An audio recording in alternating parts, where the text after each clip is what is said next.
Imagine, a princess with a renowned surname became a wager in a card game between two aristocrats and went to the one who won her.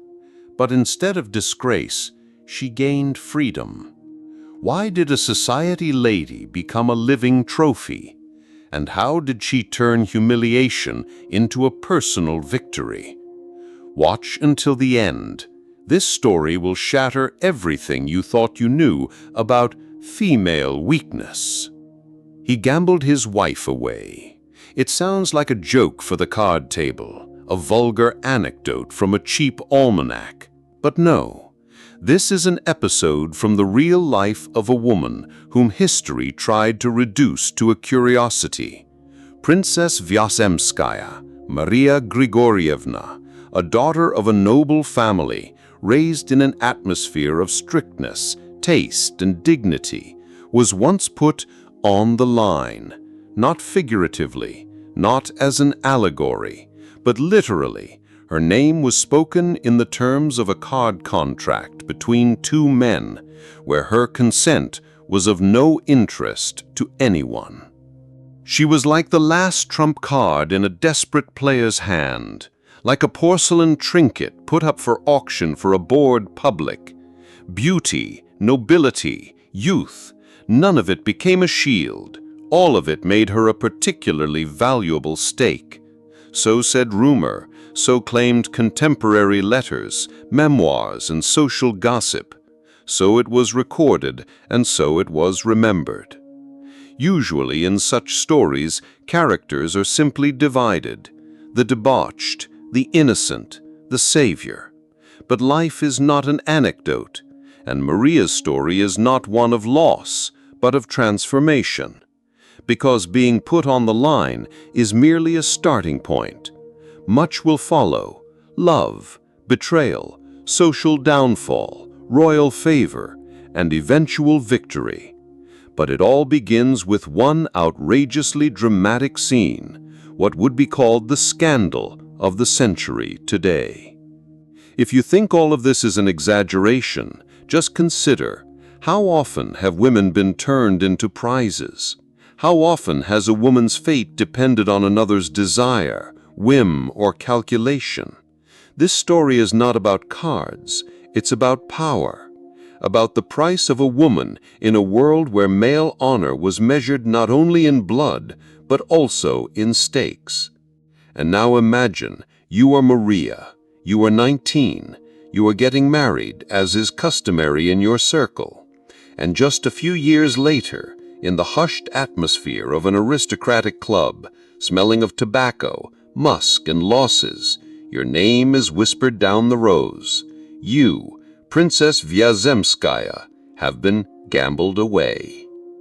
A card table, a little wine, candlelight, tired faces, and in the air the smell of loss, stale, slightly sweet, like decaying glory.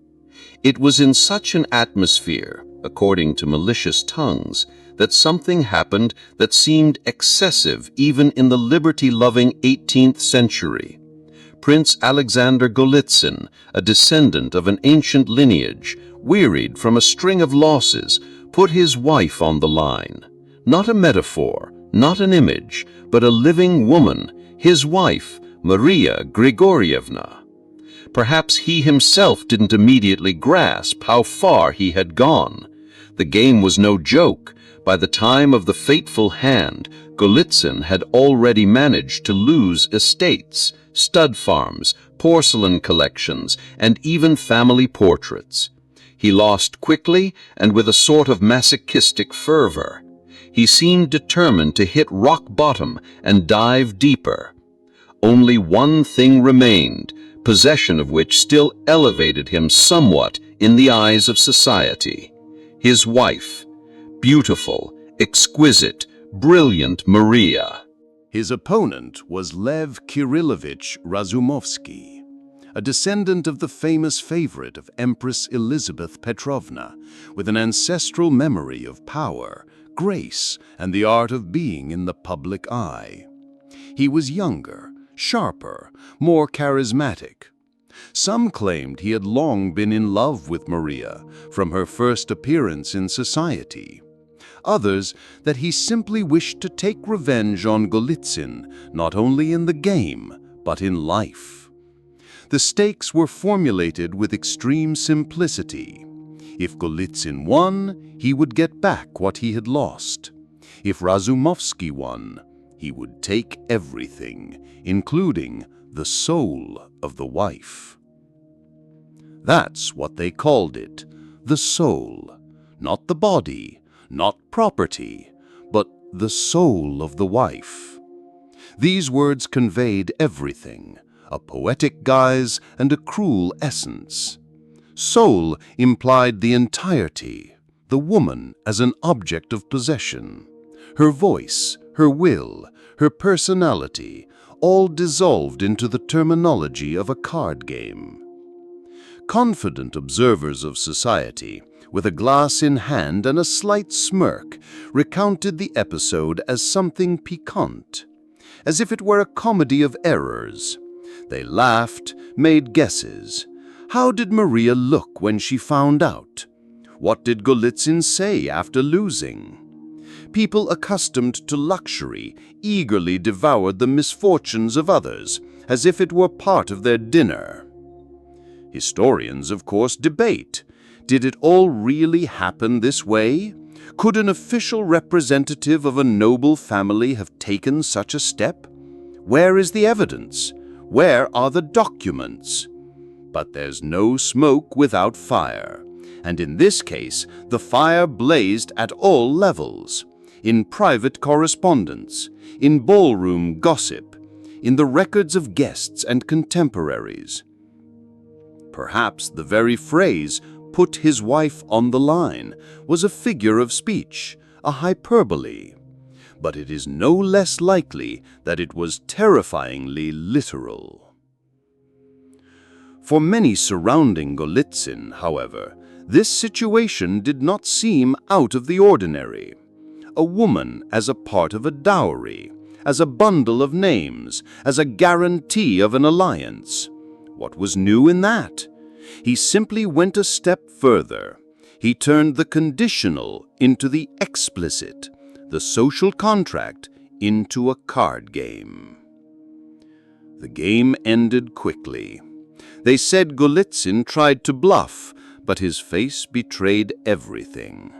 After the final move, he remained silent, and Razumovsky, showing no triumph, supposedly merely nodded as if accepting a burden, not a gift. Thus the impossible happened. One man lost a woman. The second won her, and she, the one in question, at that moment didn't even know she had become a prize. To truly understand how daring and even absurd that card story appeared, one must know who the participants of this bet were. These were not bored provincials, not impoverished hussars seeking scandal. These were surnames on which the pages of Russian history rested, family crests, icons in private chapels, and entire paragraphs in diplomatic correspondence. Surnames that sounded like a verdict or a blessing: Golitsyn and Razumovsky. The Golitsyns, one of the oldest princely families of the Russian Empire, descendants of Tatar Murzas who became Orthodox grandees. Their roots reached deep into Moscow times, when a title did not yet guarantee wealth or security. But over centuries, they learned to be in power. Among the Golitsyns were generals, governors, patrons, reformers. There were also intriguers. There were also martyrs. They were not uniform. Herein lay their strength. Each Golitsyn carried within him a reflection of the empire, however it changed. The Razumovskys, on the other hand, were children of imperial whim, but with the same scope. Their lineage began not with a princely charter, but with a love story. Kirill Razumovsky, a Zaporizhian Cossack who became the favorite of Empress Elizabeth Petrovna, received not only a title, but also all the brilliance that usually comes to those who know when to remain silent. His descendants inherited not so much glory as style. They were famous for their taste, musicality, noble indolence, and habit of luxury. The Razumovskys did not govern provinces, they managed attention. They were welcomed in the best houses, whispered about in theater boxes, remembered for their way of holding a glass and choosing a lapel. It so happened that in this card conflict, not just two people collided, two families clashed. One with the ancient leaven of patriarchal power, the second with the patina of the new secular elite, brilliant and slightly frivolous. For those who watched from the sidelines, it was almost like a theatrical performance. Golitsyn, a tired aristocrat who had descended into cruelty and lost his bearings. Razumovsky, a young hero, guided by feelings and excitement. And between them, a woman, turned into a plot, a symbol, a dispute. The irony was that both families were, in their own way, victims of their own greatness. The Golitsyns, because they lived in a world where a title demanded pathos and indifference. The Razumovskys, because their origin was linked to a love story. But for that love, they had to constantly pay with doubts about their legitimacy. In this sense, both were doomed to drama, and Maria found herself at the center of this drama. Her origin also left no one indifferent. The Vyazemskys, another ancient princely family whose representatives were involved in state affairs, arts, and literature. Her childhood was spent in an atmosphere of high-minded upbringing and the strictest etiquette. As a maiden, she probably had no idea that she would one day become a character in almost a legendary story, discussed at balls and in the notes of descendants. But the combination of surnames, Vyazemskaya, Golitsyna, Razumovskaya, this was no longer just genealogy, it was a chronicle of morals. And so they converged, an ancient lineage that had lost its honor, a new family line built on passion, and a young woman endowed not with a title, but with an inner core. All of this turned what happened not into an anecdote, but into a tragic comedy with elements of drama, into the very form in which Russia most often writes the fates of its women. Maria Grigoryevna was born in 1772, in the century of high society rules, serf gloss, and brilliant illusions. She entered the world not as a simple girl, but as a bearer of her lineage, a future salon hostess, a symbol of family pride. Princess Vyazemskaya, that was her surname before marriage, came from a lineage that knew how to behave at court, how to distinguish silk from muslin by touch, and how to remain silent in a way that made a greater impression than speech. From her youth, she struck with her appearance, thick chestnut hair, brown eyes that looked with a slight sadness, full lips that seemed made for silence, not for arguments. But she didn't just rely on her looks. Her upbringing was strict, almost monastic, despite the luxury of her childhood.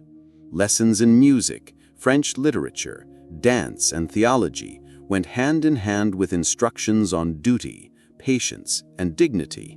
She grew up in a gilded cage, but a cage nonetheless. When she turned 17, Prince Alexander Golitsyn entered her life. By the standards of the time, the age difference between them was almost imperceptible. Only 3 years. Golitsyn was not old, not ugly, not poor. On the contrary, his wealth was astonishing. About 40,000 serfs, a figure that took one's breath away. He bore a title that inspired respect and a surname that could open any door in the empire. At first glance, an ideal marriage, by all rules, by all norms, by all expectations. Maria likely did not feel passion for him, but perhaps not particular dislike at first either. In her position, choosing with her heart was an unaffordable luxury. She was to be married off, and she was, to a rich, titled, desirable prince who was seen as a worthy match. On their wedding day, all parties, the groom, the bride, and their families, could consider themselves winners. Even if Maria felt a chill of doubt among the congratulations, she was taught not to listen to such premonitions. But a wedding is not an end, it is only a prologue. It soon became clear that Golitsyn was not the man he was presented as. Beneath the tinsel of social manners lay a temperament that would have been better off never receiving a title. He was cruel in domestic life, cold in his words, intolerant of objections, insensitive to nuances. Everything in his life had to revolve around him, even his wife's feelings, especially his wife's feelings. He began to display Maria like an antique trinket at balls and receptions. He dressed her in luxury fabrics, as if in wrappings, as if trying to prove to society, "Look what I have." She was not a person, but a confirmation of his status. Her smile became increasingly mechanical, her eyes increasingly sad. But how often does society see only the dress, not the pain? With each month of this marriage, Maria felt herself more and more like an exhibit, not a wife. She ceased to be a personality in her husband's eyes and in her own. The world in which she had been taught to be dignified and submissive did not provide an answer to the question, what to do if your husband is not a tyrant, but also not a man? The first years of marriage became a school of silence for her. She learned to suppress emotions, control her voice, gauge her husband's mood, anticipate his irritation before it arose. To be convenient for him, to be dazzling for others, to be nobody for herself. Several years passed this way, and it was at this moment that Razumovsky appeared in her life, and with him the first glance in which she saw herself not as a thing, but as a woman.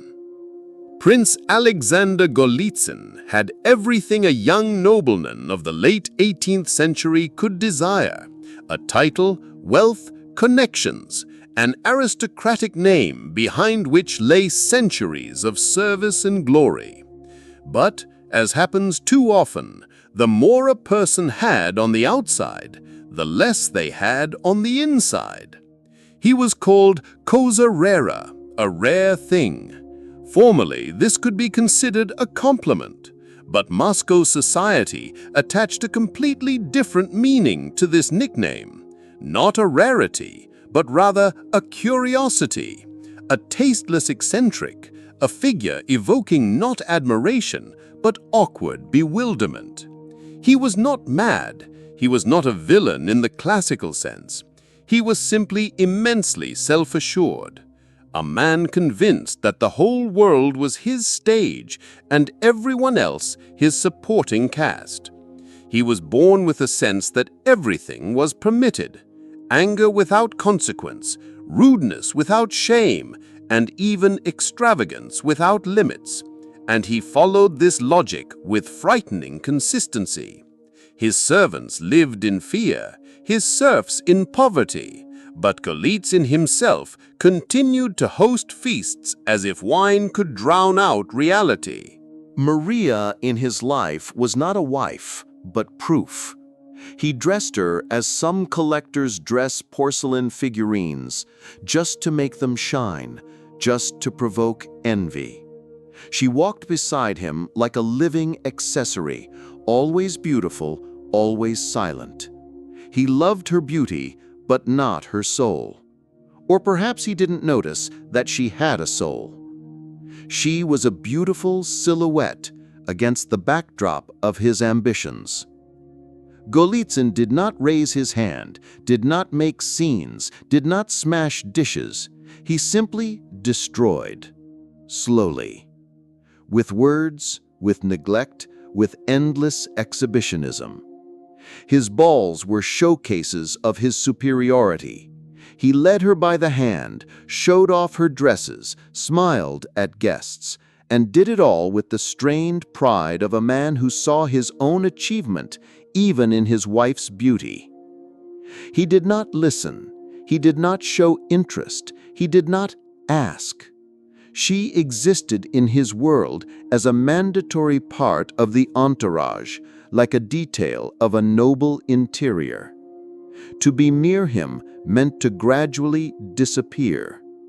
In that era, a woman could not simply leave, could not complain, could not sue, especially if she was a princess and he was a Golitsyn.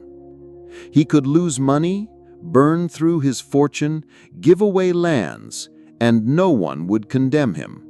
But if she left him, she would be condemned.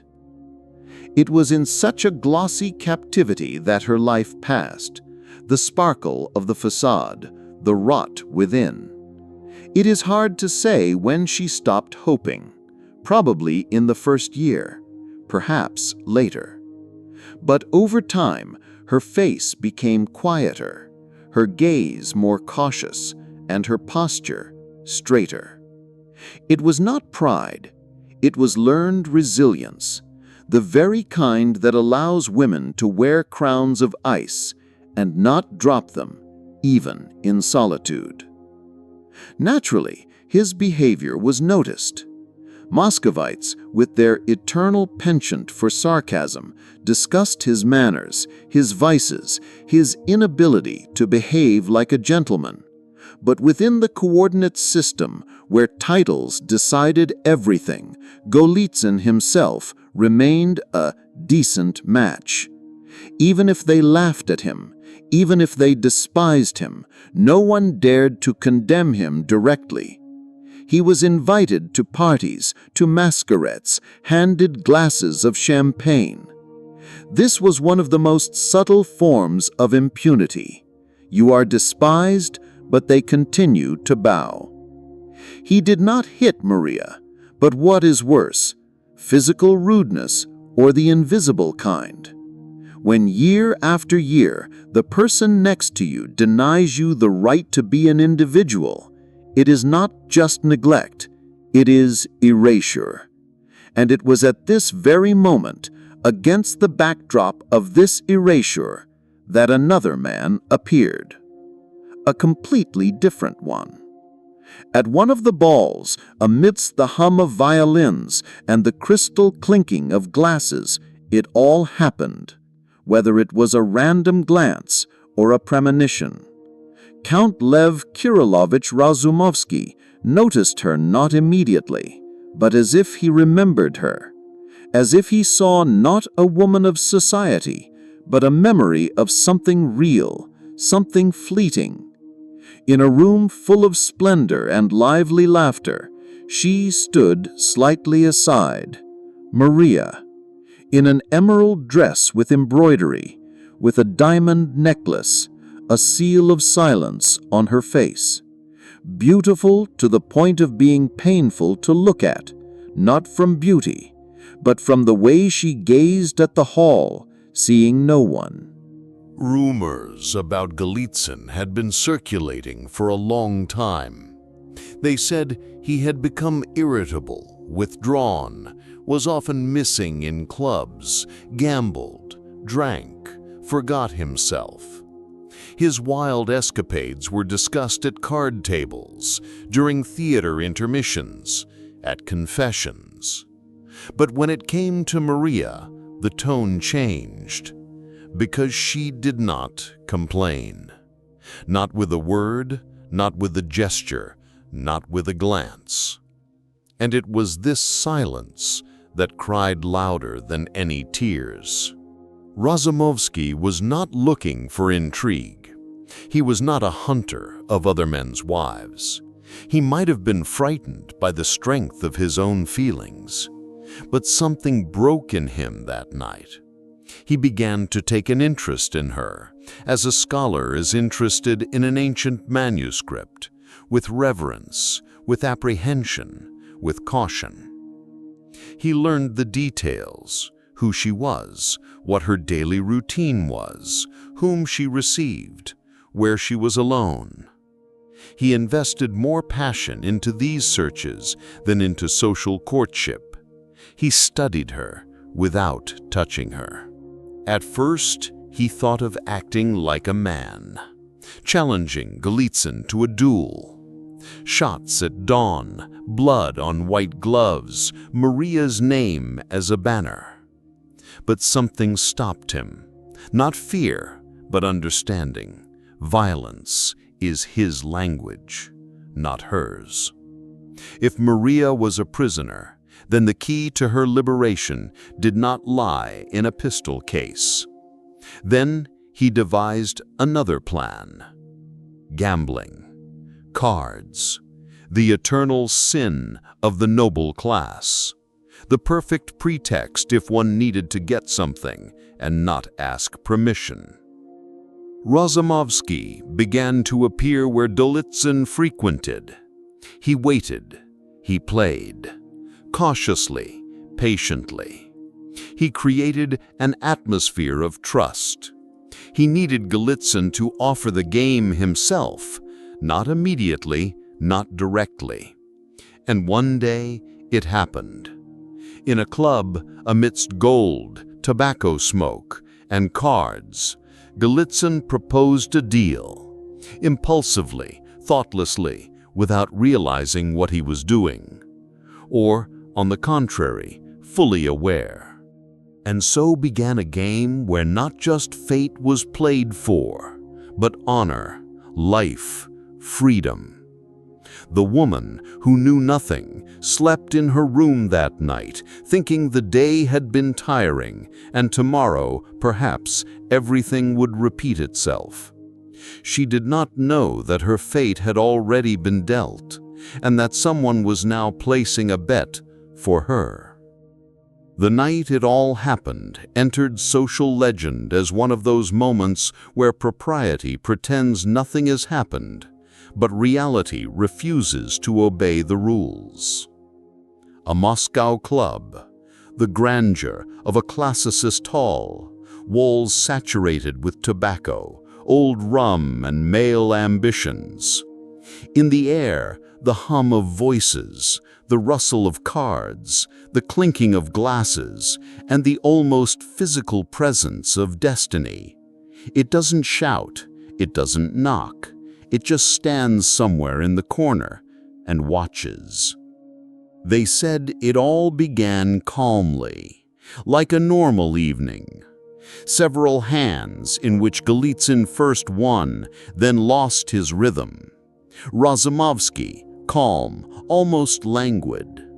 His eyes seemed distracted, his hands lazy.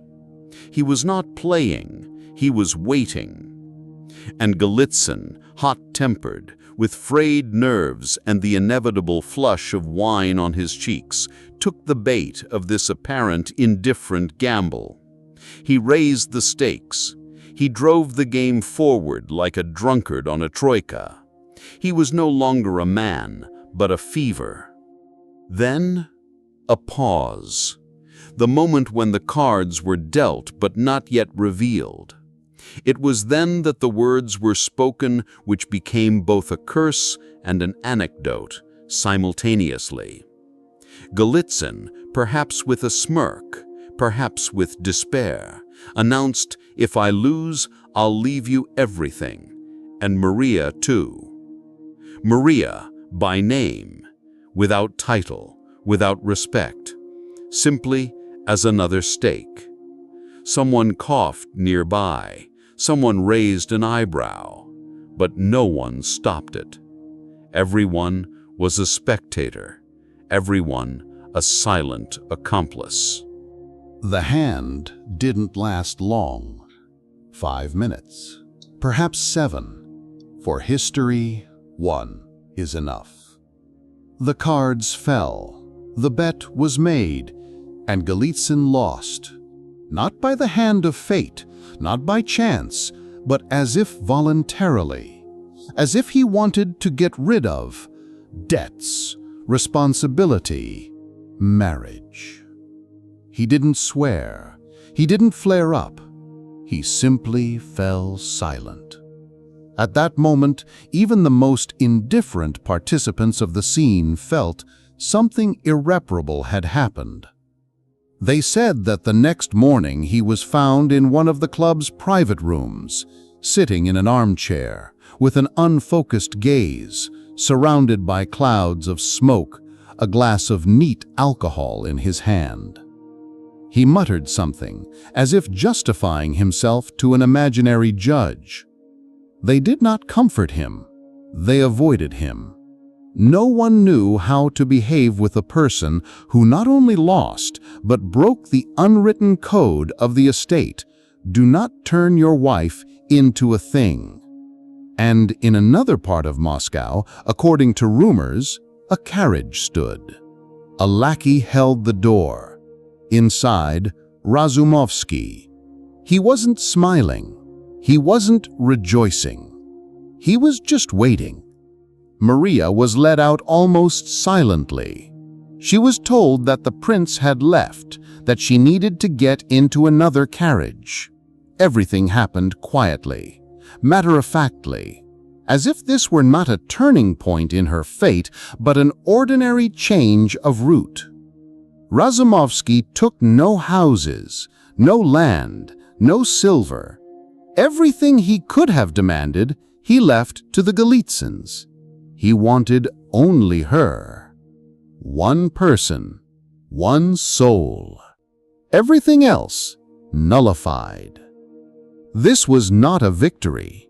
It was liberation for one, and a new ordeal for the other. Because whatever the case, Maria did not choose that night.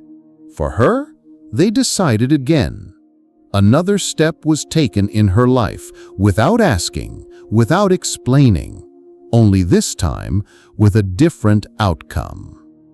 Maria was horrified, not by the person, not by the fact of the loss itself, not by the new surname that seemed to hang in the air, ready to replace the old one.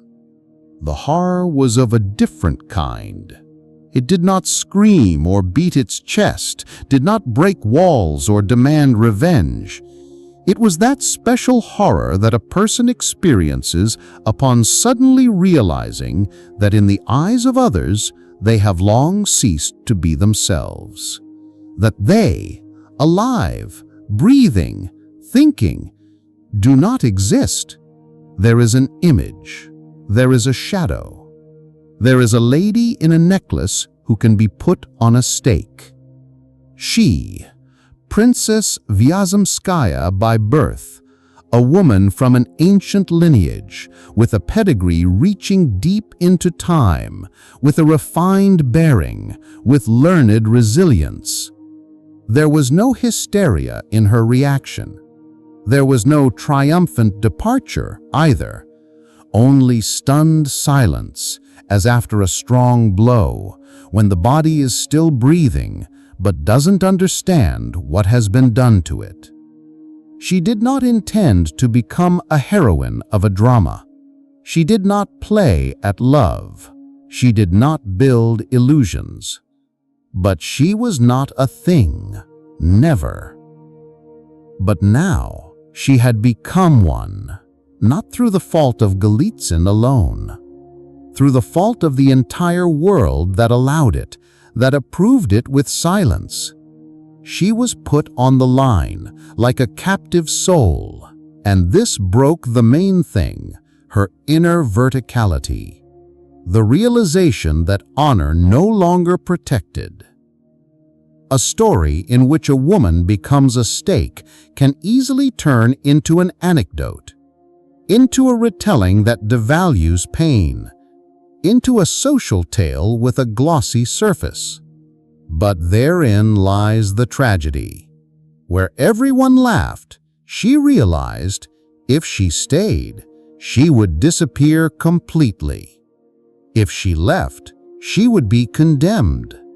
It didn't matter if they won her or stole her.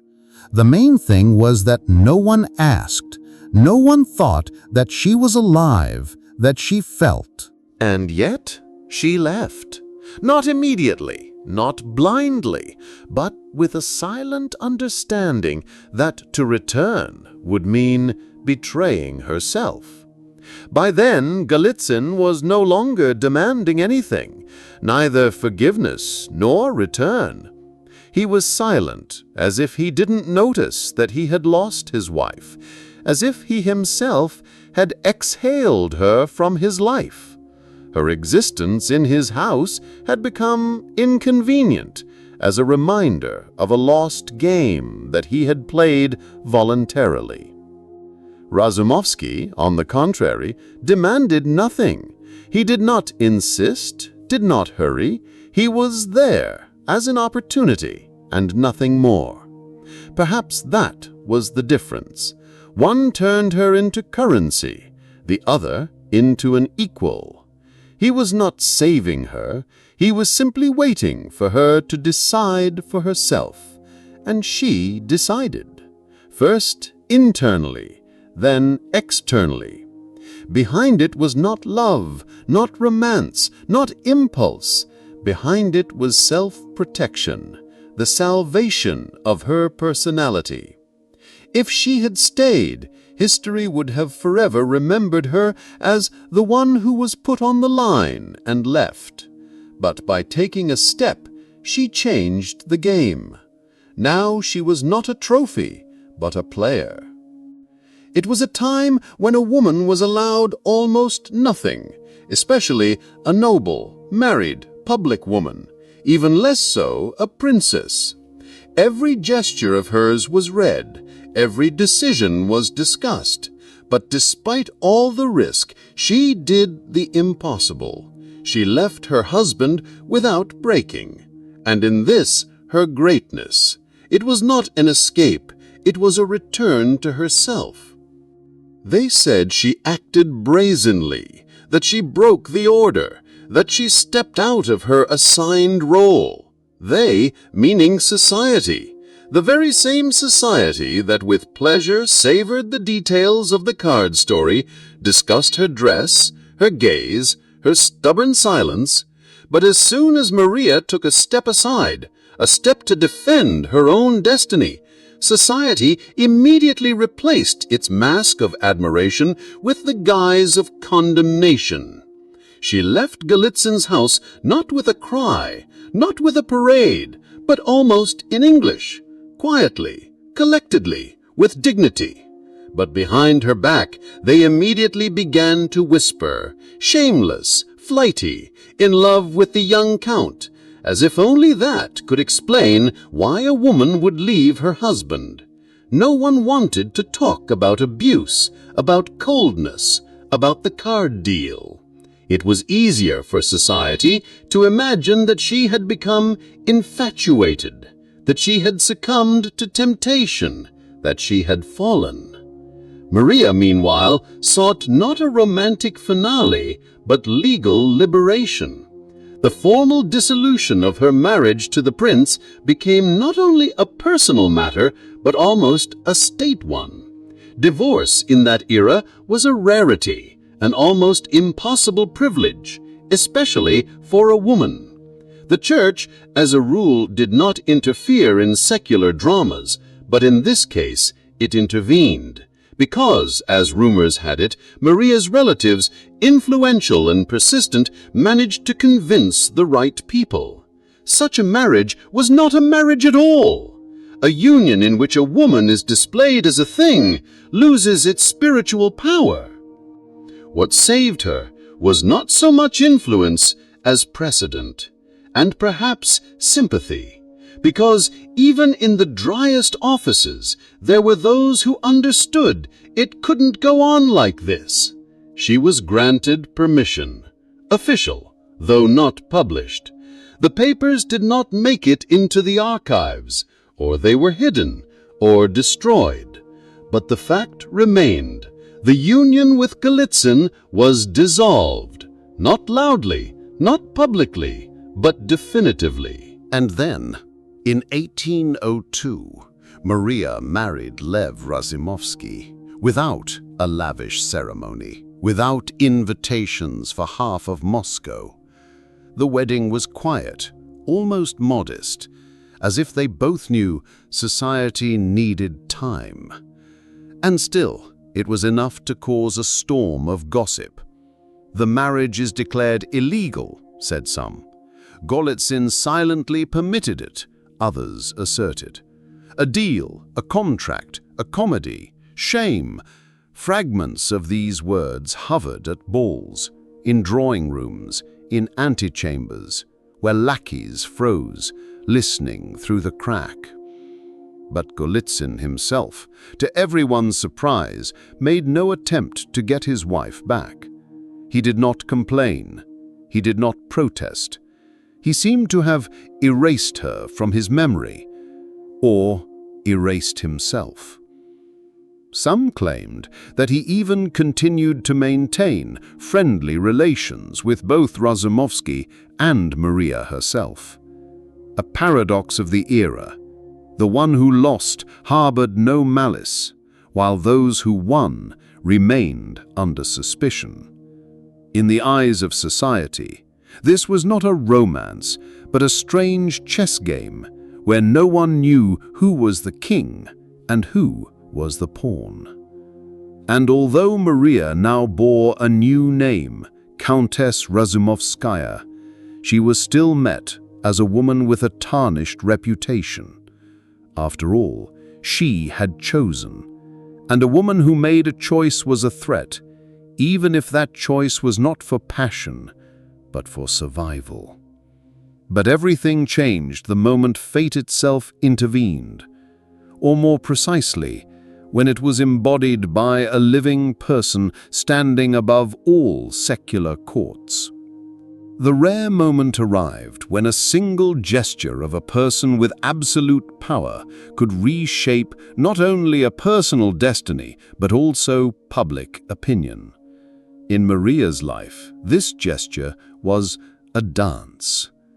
A single dance, performed before 100 eyes, but addressed only to her. A dance in which there was no music of revenge, malice, or diplomacy. Only an affirmation: she is worthy. And this was said by none other than Emperor Alexander Pavlovich himself. That year, the sovereign arrived in Moscow on an official visit.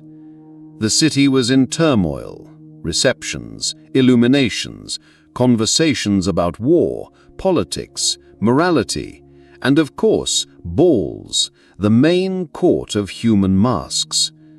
On one of those evenings, in the governor's house, Maria stood by a column. Without pretense, without ostentatious grandeur, in her now familiar shadow.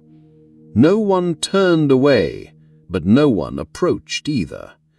She was there, but as if through glass. Razumovsky was by her side. He knew that their marriage was still considered illegitimate. He knew that the glances behind his wife's back remained cold. He knew that society knew how to remember not only origins, but also rumors. And then her uncle intervened.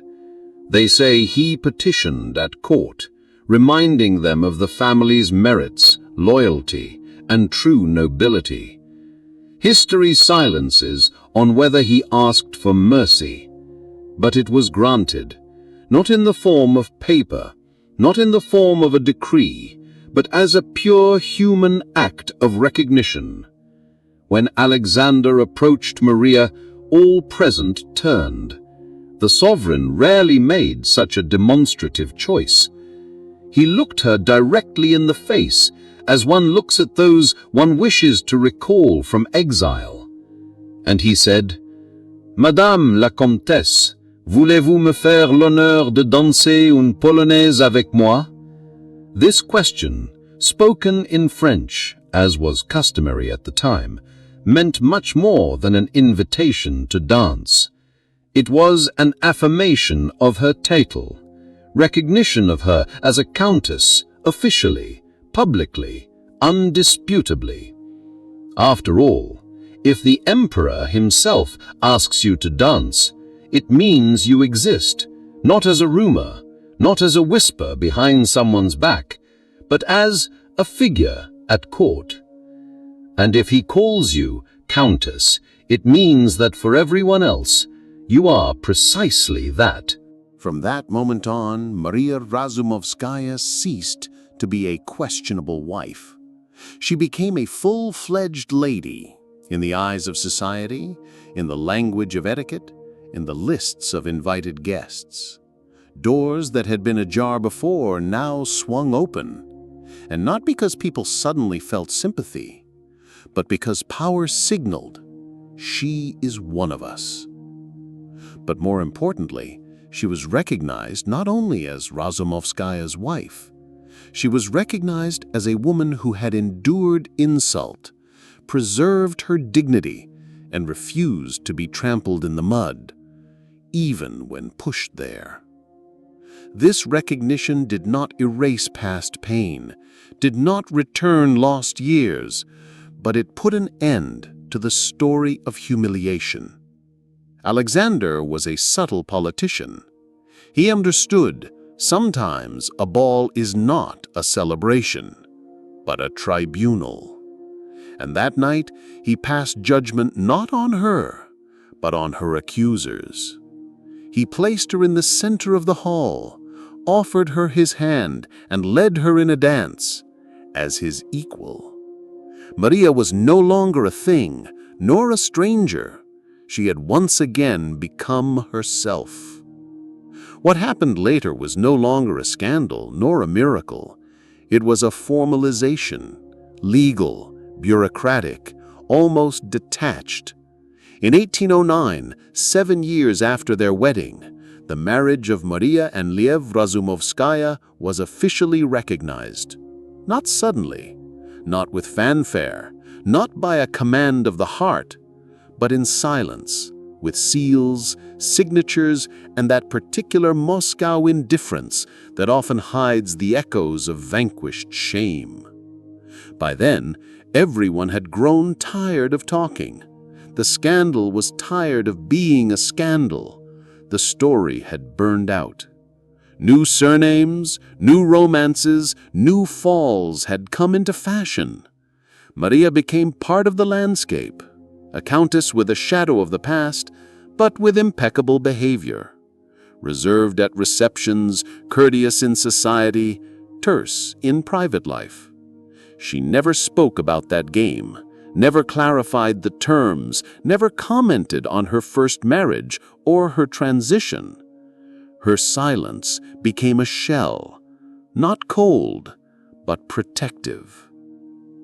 Official documents still remained scarce. Notes of Prince Pyotr Vyazemsky, Maria's nephew, provide the most complete description of events.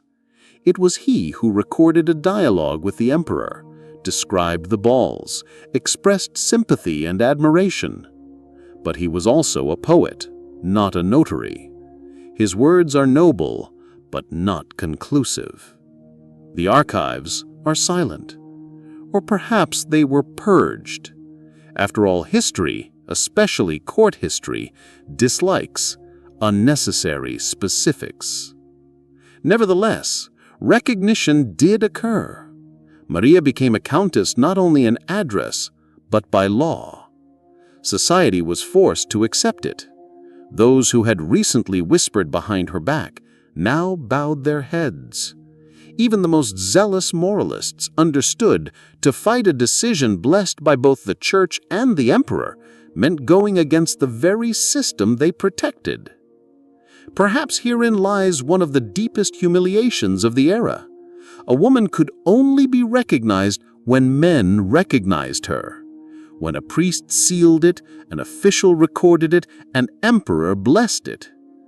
Until that moment, she, as if did not fully exist. Even if she lived, suffered, loved, even if she was a woman from the Vyazemsky lineage with intelligence, composure, and a sense of her own dignity. But whatever the case, history now proceeded along a different line.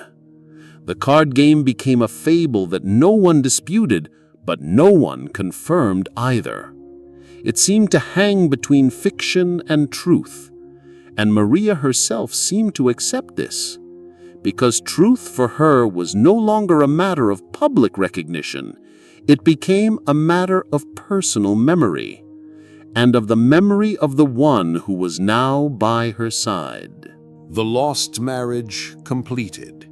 The new union legalized. Rumors silenced. The question closed. But the echo of that night still resonated within the walls, not as a disgrace, but as a reminder that sometimes even a loss can be turned into dignity. If you don't let yourself be turned into a soulless legend. For several years after the recognition of their marriage, Maria's life finally acquired the form she perhaps sought from the very beginning. Quiet, balance, an inner space where she didn't have to prove, defend, or look back. The Razumovsky house, filled with soft light, books, the scent of muscat wine, and the sound of a cello, became her personal fortress. It was not a luxurious palace with ostentatious brilliance, but a refuge, cozy, cultural, alive. She and Lev Kirillovich had no children, but children's laughter sounded in the house. A boy they raised, by tacit family agreement, was considered Razumovsky's son from a previous relationship. History has not preserved his name, but according to testimonies, Maria treated him with maternal tenderness, as if wanting to fill that part of her life that had previously remained empty. The house became not just a place, it became an opportunity for a new version of herself. A countess, a wife, a hostess, a woman no longer put on display. However, time passed, and one day came the day she feared, as the shadow of a candle fears the breath of wind. Lev Kirillovich passed away quietly, without drama, without suffering, without last words. The official chronicle noted only the fact, death, though even this word was replaced by something more proper. But for Maria, it was not just the loss of a loved one, it was the loss of the only man who had ever looked at her with equal attention, not as a title, not as an adornment, but as a living soul. The will, drawn up in advance, left her entire fortune, both money and property and lands, everything, down to the last detail. It seemed an act of trust, a final note of love, but in reality, the will became the beginning of a new battle. The deceased's brother, taking advantage of Maria's precarious previous status, attempted to dispute the document. His argument was simple: the marriage was illegitimate, therefore the will is invalid. A logic of stunning cynicism, the very same logic that Maria had already heard before, in gossip, in condemnation, in silent reproaches. Now she once again found herself in the position of someone whose life was being rewritten retroactively. The lawsuit dragged on. 3 years. Papers, witnesses, countersignatures, arguments. It would seem that everything had long been decided by both the church and the court, but the legal system of that time stretched like silk, beautiful but treacherous. In this struggle, Maria behaved as always, without hysterics, without loud declarations, but with a firmness that had not been broken by card stakes or social affectations. In the end, she won. The law was on her side. Her status was confirmed, her rights protected, her dignity restored. That day she did not celebrate. She simply gathered her things and left to the spa, to recover her health, to hide from prying eyes, to experience the loss in solitude. It was not an escape, it was a farewell to the life they had built together, to the role she had played for him, and perhaps to the fear that everything could be taken away. Now it could not. Everything she had became truly hers. She returned, not as a defeated widow, not as a silent witness to her drama, but as a woman who knew her own worth and the worth of the world around her. After the spa, after solitude, after all the lawsuits, Maria reappeared in St. Petersburg. She returned not to her former life, but to a new one, built by her own hands, brick by brick. She no longer needed anyone's words, anyone's guarantees, anyone's names. Everything she had, her name, her status, her respect, her reputation, now belonged to her, not by right of birth, by right of experience. Her house on the Fontanka became a symbol of that new space where nothing reminded of pain, but everything spoke of taste. Dinners, parties, chamber evenings, conversations in French, visits from foreign diplomats, even literary debates, all of this brought Maria back to the society that had once turned away from her. Only now it bowed with respect, not with suspicion. She remained true to her love and memories in her heart, wrote Prince Pyotr Vyazemsky. But the source of tears dried up. The mourning of life and attire changed to lighter shades. These words are not accidental. This is not poetic politeness. It is a reflection of a fine line. She did not forget, but she forgave. She did not lose, but she let go. What had previously been a tragedy turned into a memory and into strength. Her house began to be visited again, and not out of pity, not out of politeness, but out of sincere desire. Invitations to dinner at Countess Razumovskaya's were considered an honor. Even the imperial family did not avoid her, not because it was necessary, but because they wanted to, because she was no longer the one who was gambled away. She was a woman who had the courage to walk on the edge and return. St. Petersburg accepted her readily, but also with a certain reverence, as one accepts a figure who has gone through fire, water, and a card club. At balls, she did not shine with youthful lightness. Instead, there was confidence in her, gentle but unyielding. Her gaze became deeper, her speech more precise, her smile rarer but warmer.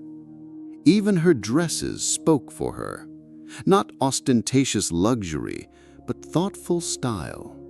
Taste as a language, fibers as a statement, colors as memories. And again, summer dachas, country trips, evenings by candlelight. But now, everything was different. Not like before, in the role of an ornament put on display by her husband, but as the hostess, as the center, as the author of her own life. A woman's place in high society, so long defined from without, was now built by her from within. They said that it was during this period that her house became a unique cultural island. Poets and dignitaries, foreigners and Moscow aristocracy, young artists and old family names converged here. Maria, despite her age, did not turn into a recluse of the past.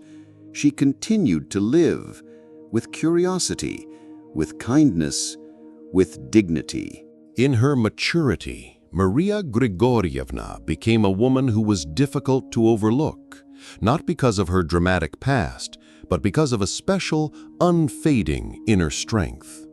She, who was once gambled away, now gave herself, not herself, but generosity, participation, attention, support. She became a support for those who gravitated towards her, and not only for loved ones. Even distant relatives, friends of friends, widows, young orphans, misguided youths, all found a warm corner, advice, and sometimes salvation with her. In 1818, she made one of those gestures that are perhaps more memorable than headlines in chronicles. She gifted her magnificent house on Tverskaya Street to her brother, Prince Nikolai Vyazemsky. The English Club was later housed in that building, a place where destinies were once shaped, reforms discussed, deals made, a house where it was once decided what honor meant. Now it passed to others, without a cry, without a struggle. Maria, meanwhile, moved to St. Petersburg, lightly, without nostalgia. She was not attached to walls, only to people. With age, she did not fade into the shadows. On the contrary, she became brighter. Her outfits, tasteful and exquisite, evoked admiration even from the youth. They lacked pretentiousness, only style, and a subtle understanding of how to live beautifully, regardless of age. At 84, she traveled to Paris to personally order dresses for the upcoming coronation of Alexander II. Not because she wanted to impress, but because she knew how to be herself. A woman over 90 years old who knows how to wear colors, that is always an event. She did not indulge in grief.